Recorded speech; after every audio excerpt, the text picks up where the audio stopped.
The engine had defeated 3 senior engineers over 11 days. It sat dead in the center of the workshop like a curse nobody wanted to inherit, and the biggest race of the year was 72 hours away. Then Andre arrived. He had not been assigned to it. He had no authority to touch it. He was only a general maintenance mechanic, a single father working the floor to keep his 6-year-old daughter fed and sheltered. But he sat down beside that engine in the middle of the night, listened to it, the way other men listen to a person they love, and fixed it in 8 hours. The following morning, CEO Charlotte called him to her office and fired him for unauthorized interference with company property. She did not know that Andre had designed that engine himself.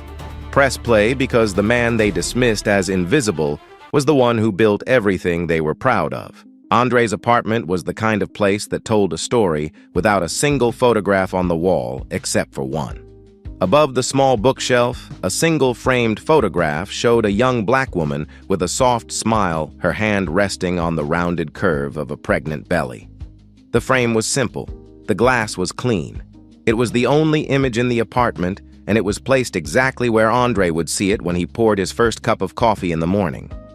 The rest of the apartment was small, clean, and arranged with a precision that had nothing to do with poverty and everything to do with a man who had learned to carry only what was necessary. The kitchen counter held exactly 2 mugs. The bookshelf held manuals, not novels, and in the corner near the supply closet, pinned with a single thumbtack, was a piece of paper folded into quarters, a technical drawing of some kind. The lines too fine and deliberate to be anything casual. Andre never explained it to anyone who came over, and almost nobody came over. Maya was 6 years old and already accustomed to mornings that moved on a schedule. She sat on a small cushion on the bathroom floor between her father's knees while he parted her hair into careful sections, his large, dark hands moving with the same patience he gave to everything, working the coconut oil through her curls before twisting them into 2 neat puffs at the top of her head. She held her stuffed bear against her chest, while he worked a small brown thing shaped like a gear wheel that she had named Cog. When her hair was finished, she carried Cog to the kitchen table and propped him against her orange juice glass, as though he needed a front row seat to breakfast. She wore the same pair of star print socks every Monday, because she claimed Mondays required lucky socks, and Andre had never once argued with that logic. "Are you coming home early today?" she asked, not looking up from her toast. Andre set her lunchbox on the counter and thought about the answer, with the same care he gave most things. "I'll try," he said. That was the answer he gave most often. Not a promise, not a dismissal. Just an honest acknowledgement that the world between leaving and returning held more variables than any man could fully control.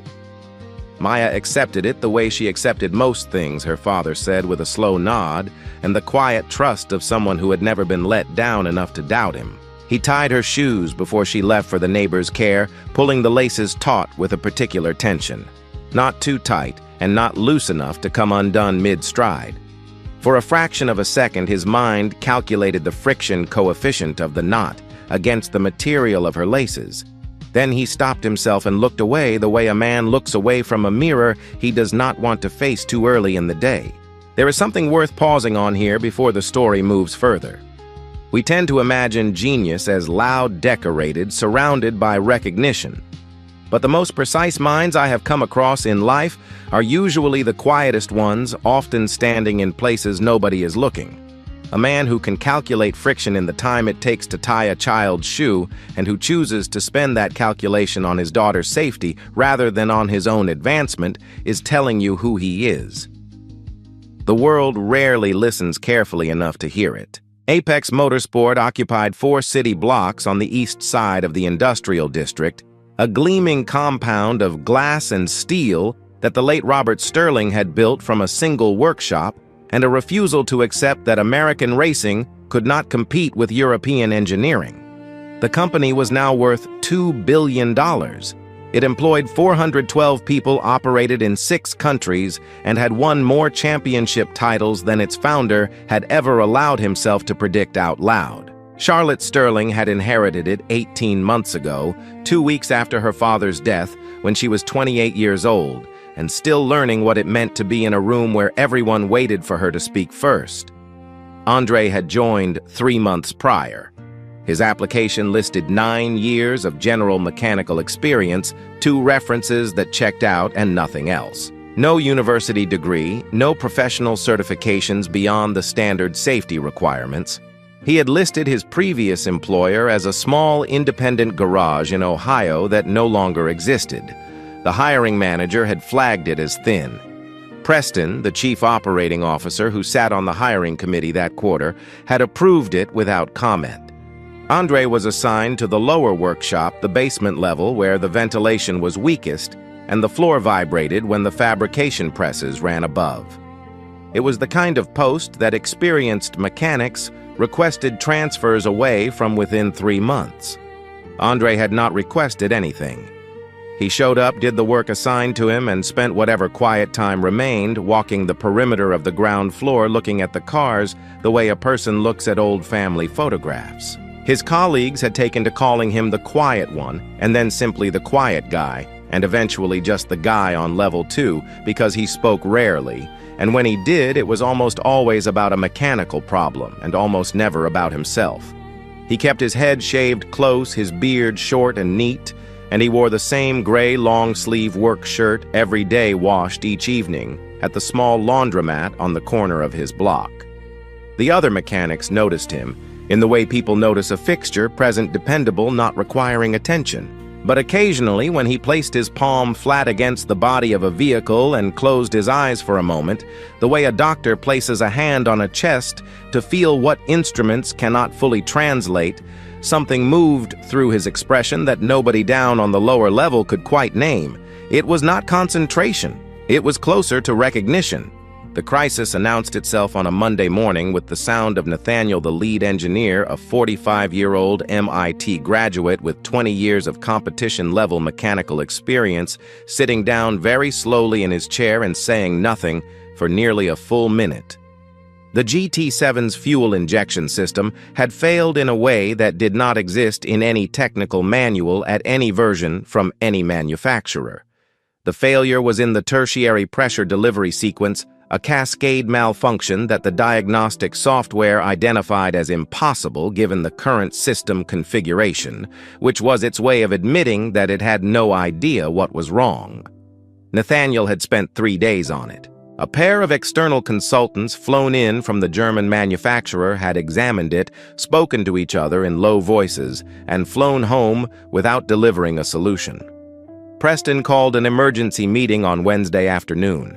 His voice in those meetings was always the same, deliberate, controlled, and carrying a faint undertone of patience with people who were not keeping up.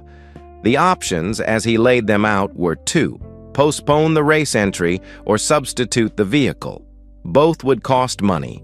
Both would cost reputation. The only question was how much of each the company was willing to absorb. Charlotte said neither. She said it simply without raising her voice the way her father used to end certain discussions. Preston looked at her for a moment longer than necessary, then wrote something in his notebook. Andre heard the entire exchange through the ventilation grate in the ceiling of the lower workshop. He was sitting on an overturned crate holding a cup of coffee that had gone cold, looking upward at nothing in particular. When the voices above went quiet and the meeting ended, he stayed where he was for a long time. Then he said very quietly to no one, "Tertiary pressure valve, secondary seal ring. They've never read the original drawing." Maya asked him that evening while he read to her from a picture book about machines why gears needed each other. He paused longer than the question required. Then he said, "Because alone, a gear is just metal. When they mesh together, that's when they create motion." Maya considered this with great seriousness, adjusted her grip on cog, and was asleep within 4 minutes. Andre sat beside her for a while after her breathing slowed, brushing a curl back from her forehead with the side of his thumb, then carried the book to the kitchen table, turned to a blank page at the back, and began to draw. Not slowly, not uncertainly. His hand moved across the paper with the speed and precision of someone transcribing something they already knew by heart. The lines were fine and technical and absolutely exact. He worked until midnight, without looking up. At 2 o'clock in the morning, he drove back to the facility. His Level 2 access card worked on the building entry. He was registered for overnight maintenance rotation, and the card did not distinguish between basement-level access and upper workshop access. The GT7 bay had a yellow tape line across the entry and a sign that read, "Engineers Only." Andre stepped over the tape without breaking stride. He did not bring unusual tools.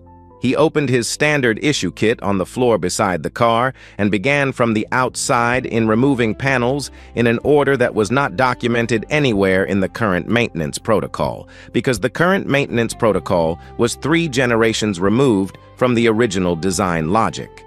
He worked from memory, not the uncertain memory of someone trying to recall a procedure, but the memory of someone who wrote the procedure in the first place.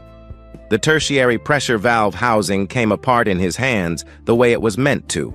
He found the secondary micro seal ring a component so small and so specific that it was not listed in any version of the parts manifest that currently existed in the company's inventory system, because Andre had added it by hand to the physical assembly before the first test run, and had never formally documented it, intending to do so later.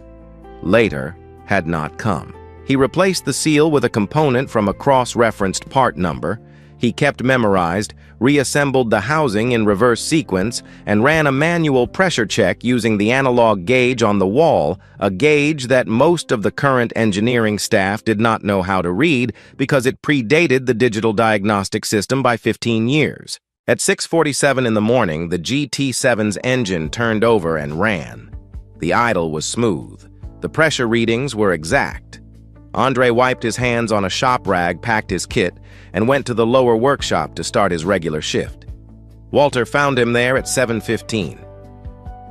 The workshop chief was 58 years old, built like a man who had spent 4 decades lifting things that were too heavy and refusing to admit it, and he had a look on his face that Andre had not seen in a long time.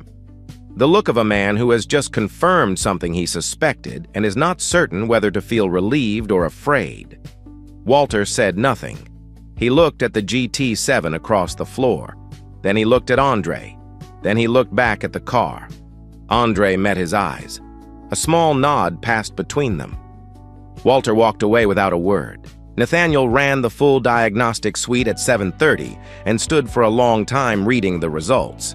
Every pressure indicator was nominal. The fuel delivery variance was at 0.01% lower than the factory specification, lower than the car had ever recorded in actual testing. He called 2 members of his team over to confirm that he was reading the screen correctly. They confirmed it. Nobody knew what to say. Preston was working late on the 5th floor when the repair happened. He saw it on the security feed, the timestamp, the access log, the unmistakable figure of the Level 2 maintenance mechanic moving through the restricted bay with the certainty of someone who had been there before, many times before. Preston did not go to Charlotte that night. He waited until morning, collected the footage, organized the access records, and constructed the presentation with care. He left out the diagnostic results. He did not mention that the car now ran better than it ever had. He said when he sat across from Charlotte in her office, "We have an internal security issue.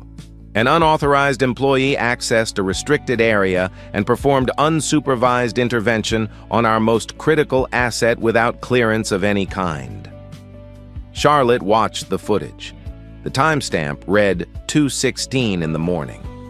The figure on the screen moved through the bay without hesitation, without confusion, without the tentative quality of someone doing something they had never done before.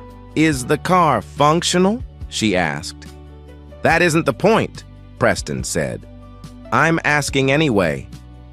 Preston straightened his folder. "The point is precedent. We are still under regulatory review from the Bradford incident.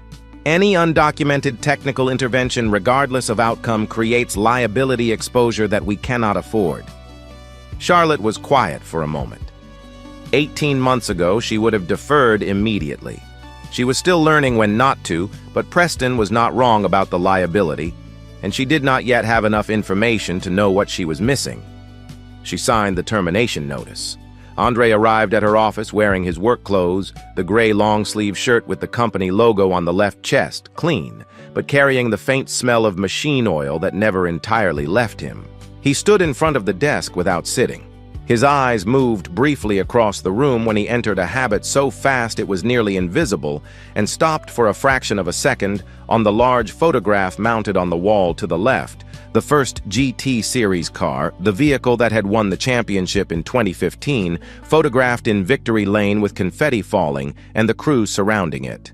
In the lower left corner of the original photograph, almost too small to see from where Andre stood, was a small technical mark, 2 initials, and a date rendered in the same precise hand that had filled the back page of Maya's picture book the night before. Charlotte placed the tablet on the desk with the footage visible. "Can you explain this?" "I fixed the engine," Andre said. "You didn't have authorization to do that. The car works now." "That isn't what I asked you." Preston was standing to Charlotte's left. His voice was smooth and measured when he spoke.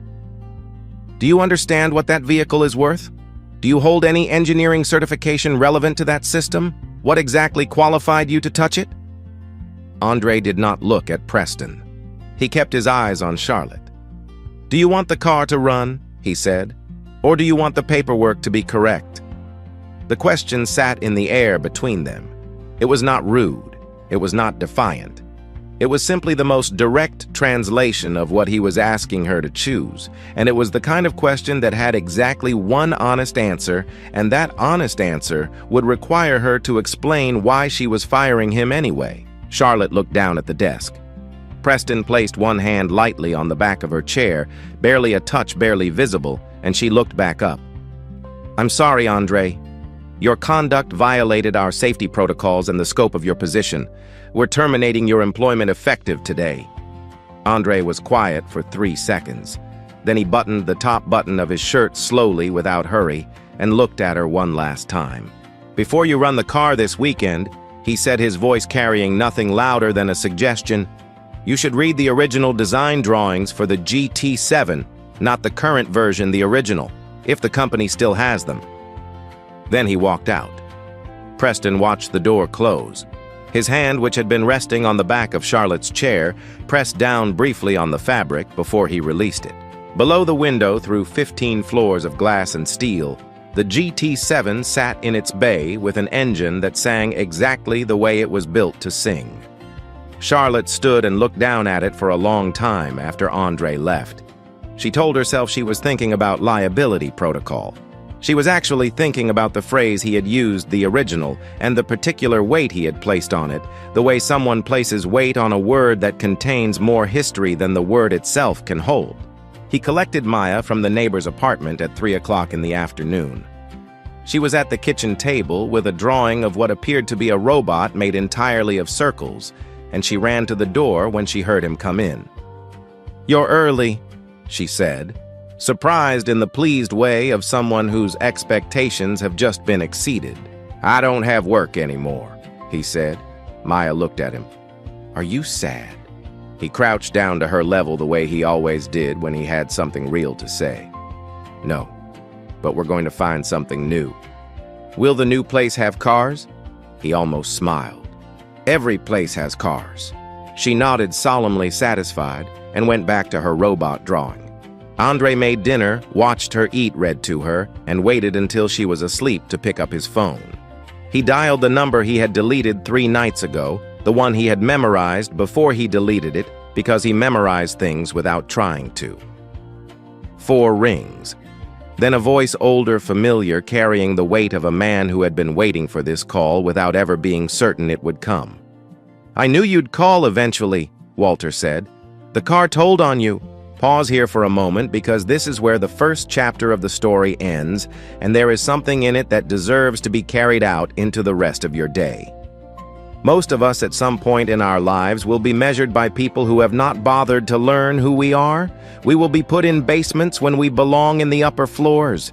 We will be told that our credentials are thin when our hands have built more than the people judging us. The lesson is not to argue with that judgment, because arguing rarely changes it. The lesson is to keep doing the work properly anyway, the way Andre kept doing the work properly with care for the thing itself, not for the credit. Because in the end, the work has its own way of telling on you. The car eventually tells on its maker.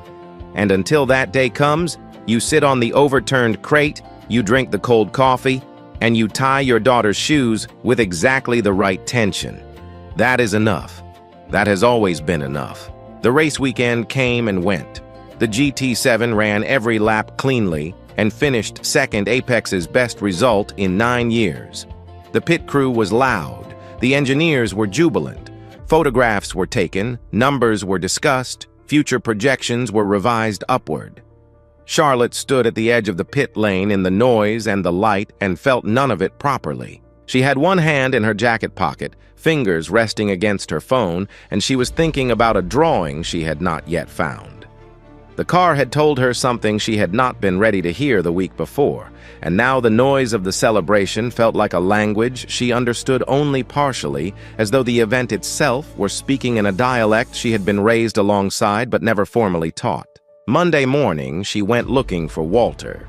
He was in the lower workshop eating lunch alone, sitting on the same overturned crate where Andre used to sit, looking out at the bay with the particular stillness of a man who has been watching the same view for a very long time and is no longer sure whether he is watching it or waiting for something to appear in it. "Did you know who he was?" Charlotte asked. No greeting. Walter preferred directness. He chewed slowly, set his sandwich down on its wrapper. "I knew from his third day here, maybe his second. Why didn't you tell me? Because he didn't want me to, and because he had the right to decide that for himself." He looked at her, then the look of a man who has made his peace with a long silence and is now choosing deliberately to end it. "But I'll tell you something now since you're asking and since it's past the point where it can be taken back." Charlotte sat down on a nearby stool. 10 years ago, Walter said, "Your father hired a 21-year-old with no degree and no credentials and a paper napkin full of sketches. He found him through a technical forum, some small community of self-taught mechanical engineers who posted problems and solutions for the pleasure of it. Your father said it was the most precise load distribution diagram he had ever seen from someone who was supposed to still be in school." He paused. The young man's name was Andre Cole. He quit college, came here, and in 3 years designed 7 engine variants. The GT7 was the last one. It was built for the 2017 season. Charlotte's hands were still in her lap. "What happened?" "His wife died. Road accident. The baby was not yet 1 year old." Walter's voice did not soften around the fact. He stated it the way a man states a structural truth, because sentiment would reduce it. He disappeared, left everything on his desk, and walked out. Nobody tried very hard to find him because the company was in transition, and your father was already sick, and there was a great deal of confusion about a great many things. And the drawings, the original drawings, the handwritten set, the ones with his mark on them, were on his desk when he left. By the time anyone organized the handover documentation, they were gone. He did not say Preston's name. He did not have to. The direction of the implication was as clear as a bearing in alignment. It is worth stopping here for a different kind of observation. In every organization I have ever studied, there is a quiet pattern. The people who do the foundational work are often not the people whose names appear on it. Sometimes that is theft, blunt and deliberate. Sometimes it is institutional drift, a decade of small omissions that nobody individually intended. The result is the same.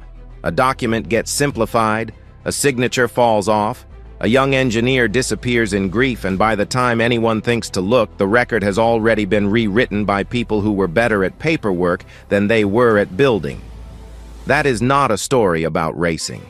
That is a story about how almost everything important in the world actually gets made, and how rarely the right person is standing on the right step when the photographs are taken. Charlotte sat with that for a moment.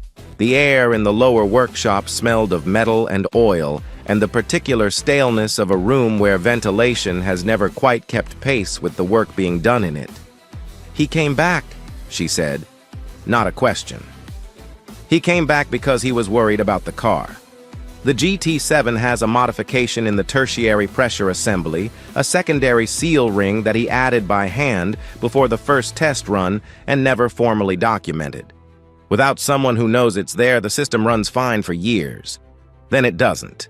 Walter folded the wrapper around the remainder of his lunch with the same care he applied to everything. He heard somehow that the car was struggling. So he came back as a maintenance worker. No name anyone would recognize, no claim, just to be near enough to fix it when it needed fixing. Charlotte was quiet for a long time. "He wrote to my father." "I know." She looked at him sharply. "Your father told me. 3 months before he died, he said a letter had come from Andre, and he was going to respond, but he kept putting it off because he didn't know how to say what needed to be said, and he was running out of strength to say difficult things." Walter's expression did not change, but something in it acknowledged the grief that Charlotte did not show on her face. "He didn't get to it." "I'm sorry." Charlotte left the lower workshop and went back to her office. She sat at her desk without removing her jacket. Then she stood up and went to the archive room on the 3rd floor, a space that most of the current staff did not know existed, lined with flat files and document boxes and the accumulated paper history of a company that had once been small enough to keep everything in a single room. She found the storage unit registered under her father's personal records.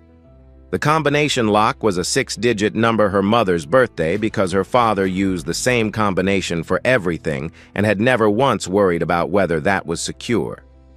Inside were contracts, correspondence, and near the bottom of the last drawer, a flat cardboard envelope sealed with tape that had yellowed at the edges.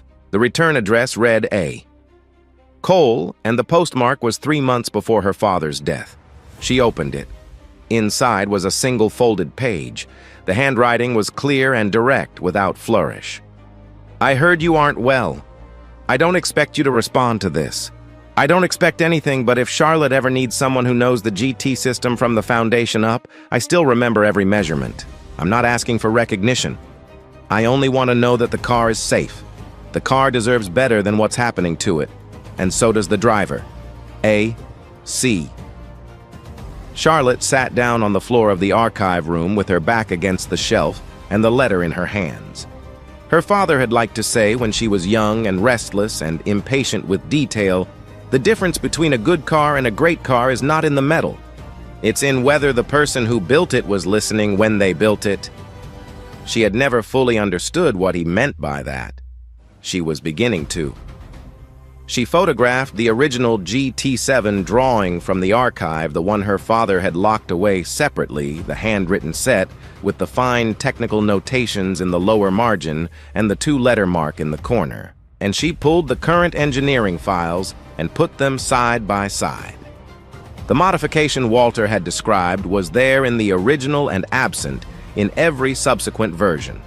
3 teams of engineers over 10 years had worked from the simplified copy and had never known there was a deeper document underneath it. Preston had known. He had known because he was the one who took the original drawing off Andre's desk and submitted it to the board with the attribution removed. He had known because he had watched the simplified version propagate through the company systems for a decade and had never corrected it. And he had known the moment Andre walked into the facility 3 months ago with a false surname on a thin resume exactly who he was looking at. Preston had not flagged Andre's hiring to protect the company. He had approved it to keep Andre close and visible and controllable. A maintenance worker with no title and no standing could be removed at any convenient moment. And he had engineered exactly that removal, using a liability argument that was technically valid and morally empty before Andre's presence became something harder to manage. What Preston had not calculated was that Charlotte Sterling would go looking for something that no one had looked for in 10 years. She called him to her office the following afternoon. She did not schedule it through his assistant. She sent the message herself directly to his phone, and when he arrived, she was standing at the window with her back to him and 3 items arranged on her desk. He looked at them. He did not sit down. The first was the original handwritten GT7 drawing, set with the notation in the lower margin and the initials in the corner.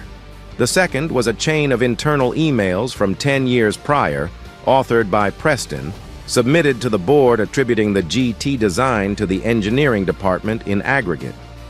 The third was a paper napkin, yellowed, creased, handled carefully with a pressure distribution sketch in pencil and the same two-letter mark.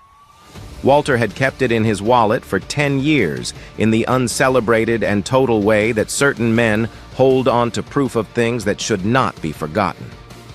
The licensing deal with the German group, Charlotte said, still at the window, it's terminated. The GT design intellectual property cannot be licensed by Apex because the original authorship was never formally assigned.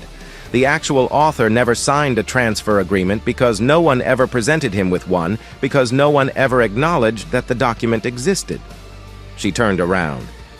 You have 48 hours to work with legal counsel. Preston's voice, when it came, was even. He abandoned the work.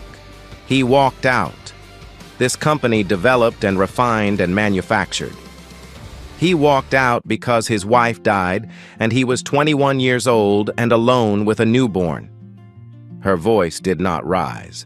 It settled the way her father's voice used to settle when he had finished deciding something. And he came back here without asking for anything and fixed the car that was going to kill our driver if nobody caught the fault. I'm not having this conversation anymore. Preston left. He did not say another word. The door closed behind him with the particular silence of a man who has calculated his remaining options and found them insufficient. There would be meetings with attorneys. There would be language negotiated and documentation reviewed, but the thing that could not be negotiated or reviewed was already settled not by a board or a contract or a termination letter, but by a paper napkin and a broken seal ring, and a man who had come back simply to keep a car from killing someone on a racetrack. Charlotte stayed at the window for a long time. Below, through the glass, the GT7 sat in the workshop, polished and exact, carrying in its engine a repair that had been made in the middle of the night by the man who had built it from nothing a decade before. This is the second pause, and the lesson here is gentler than the first. When something does not seem right in a story you have been told for a long time, it is worth the trouble of looking. Not because looking is comfortable, but because a great deal of injustice in this world survives on the simple fact that nobody ever opens the lower drawer in the archive room. Charlotte did not have to look. She could have kept the simplified version of her father's company exactly the way she inherited it. Most people in her position would have. But there is a particular kind of courage that has nothing to do with confrontation and everything to do with the quiet decision to verify what you already half know. If you ever feel that small voice telling you that the official version of something does not quite add up, please listen to it. It is almost always right, and the cost of looking is almost always lower than the cost of pretending you never noticed. She drove to Andre's apartment the following morning. She rang the bell and the door was opened by a small person in gear print pajamas, holding a stuffed bear by one ear, her hair pulled into two careful puffs at the top of her head. "My dad is fixing my car," Maya said by way of greeting. Through the door, Charlotte could see Andre on the kitchen floor, cross-legged with a toy car in pieces in front of him and a miniature screwdriver in his hand. He was working with complete concentration, the same quality of attention she had seen in the security footage, the same stillness on a vehicle that cost roughly $5. He looked up when he heard her voice. He was not surprised. He set the screwdriver down, told Maya to play in her room for a few minutes, and stood up. They stood in the small kitchen. She put the letter on the table, the one addressed to her father, the one that had never been answered. He looked at it for a long time without picking it up. Then he did, and held it the way a person holds something that has weight beyond its physical presence. Behind him on the wall above the bookshelf, the photograph of the young woman with her hand on her pregnant belly was visible to Charlotte for the first time.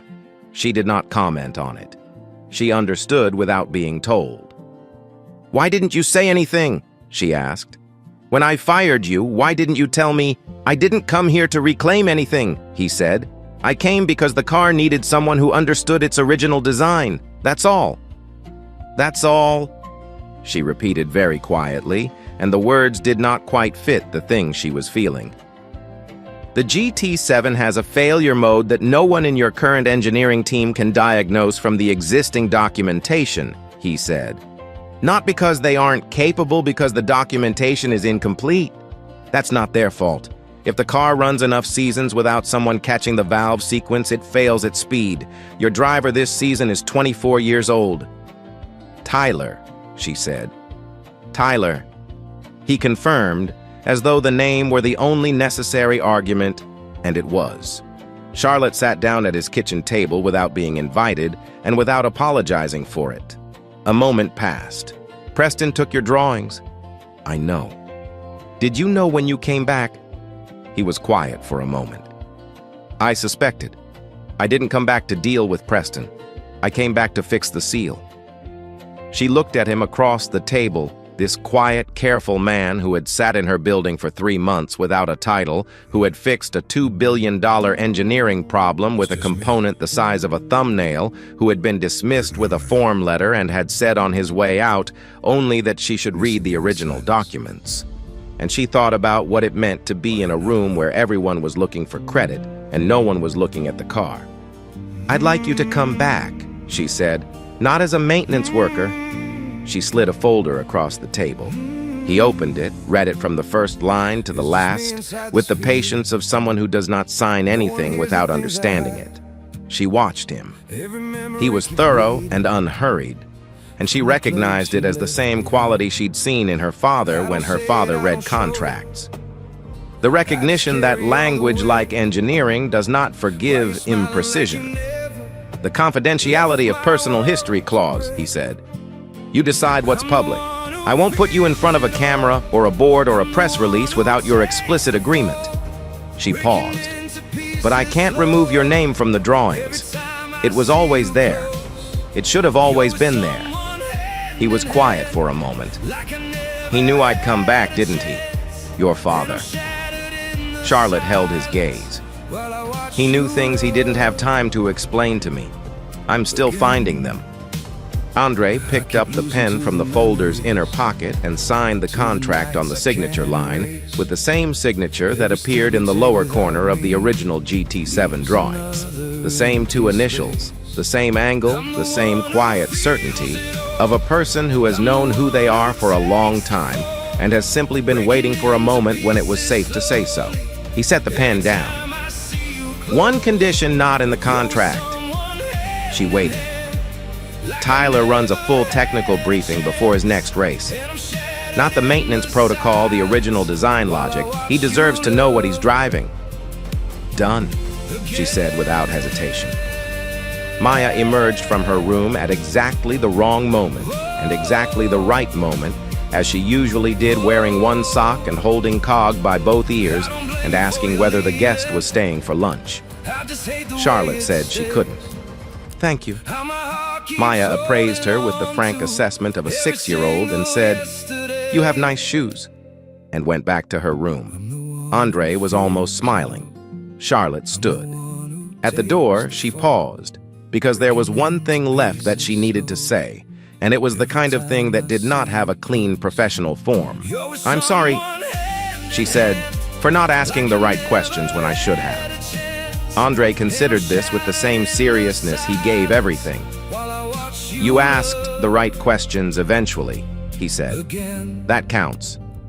He came home that evening at 5:30, the first time in weeks that he had been there before the light went out of the sky. Maya heard the key in the lock and came running from the kitchen with flour on her hands because the neighbor had been teaching her to make biscuits, and she grabbed his arm and pulled him in to see the biscuits, which were uneven and slightly too brown on one side, and which she described as perfect. He sat at the kitchen table and ate a biscuit, and did not think about pressure valves or board presentations or what the next 6 months would require of him. He thought about whether they needed more orange juice, and whether Maya's lucky socks had been washed, and whether the toy car on the kitchen floor still needed its rear axle alignment corrected, which it did. After dinner, after Maya's bath, after the careful retwisting of her hair for the morning, after the reading and the good night, and the particular stillness that settled over the apartment when she finally slept, Andre sat alone at the kitchen table with the folder from the day's meeting open beside him and a blank sheet of paper in front of him. He did not draw anything technical. He sat with the quiet, the way he had learned to sit with it, not fighting it, not filling it, just occupying it. He looked up once at the photograph on the wall at the young woman with her hand on her belly, and he did not say anything out loud because some conversations do not require words, and the people we lose sometimes hear us better when we are silent. In his jacket pocket was an envelope that Walter had handed him at the coffee shop 2 days before the one a dead man had written with the intention of giving it in person and had never gotten the chance. Andre had read it twice and then folded it along its original creases and placed it carefully in his inside pocket next to nothing else. The card tucked inside it old company stock bearing the title Chief Design Engineer. Above his name he had not thrown away and had not displayed. He had placed it at the back of the kitchen drawer under the flashlight batteries and the spare key where things were kept not because they were decorative, but because they were real. He thought about what his daughter had said months ago, now sitting at this same table with a picture book open between them. Because alone a gear is just metal. When they mesh together, that's when they create motion. He had given her that answer. He had not been certain at the time that he believed it for himself. He was beginning to. The following morning he arrived at Apex at 7:45, not through the lower workshop entrance, through the main door, where the receptionist said good morning and used his name correctly, and the badge clipped to his chest read something that had been true for 10 years and was only now printed down. Walter was at the workshop entrance with 2 cups of coffee, holding one out without a word. Andre took it. Nathaniel crossed the floor within 2 minutes, already talking. I read the original drawings last night, all of them cover to cover. I have 17 questions. Andre looked at him at the genuine urgency of a skilled engineer who has just discovered that the foundation of his understanding of a system is deeper and stranger and more elegant than he knew, and felt something settle in his chest that had been unsettled for a very long time. I have all day, he said. On the 15th floor, Charlotte stood at the window of her office and watched them below, Andre and Nathaniel, seated side by side near the GT7. A fresh set of drawings spread between them, both men leaning in over the paper with the posture of people building something. She had her phone in her hand. A message had arrived that morning from a representative of one of the largest racing organizations on the continent. They had observed the GT7's performance data from the previous weekend. They were interested in a conversation about technical partnership. They would like to meet with her design team at her earliest convenience. She typed her reply. We'd be glad to meet. Our design team is in the process of re-establishing. Give us a little time to get properly oriented. She sent it, put the phone face down on the desk and turned back to the window. Below the workshop was alive with its ordinary noise, the press of metal, the high tone of an alignment instrument, the low hum of something being tested and corrected and tested again.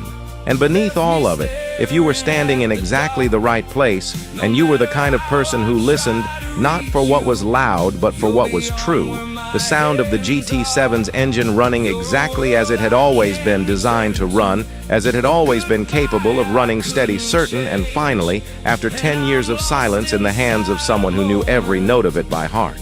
So, we come to the end of this story, and there is one last thing worth saying, which is the gentlest of the three. Andre did not go back to Apex because he wanted his name on the wall. He went back because the car needed him, because a young driver named Tyler did not yet know what he was driving, and because somewhere in a small apartment, a 6-year-old girl was learning from her father that you do good work whether or not anyone is watching.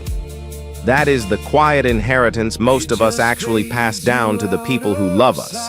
Not the title, not the building, not the photograph in Victory Lane, just the example of how we behaved when nobody was keeping score.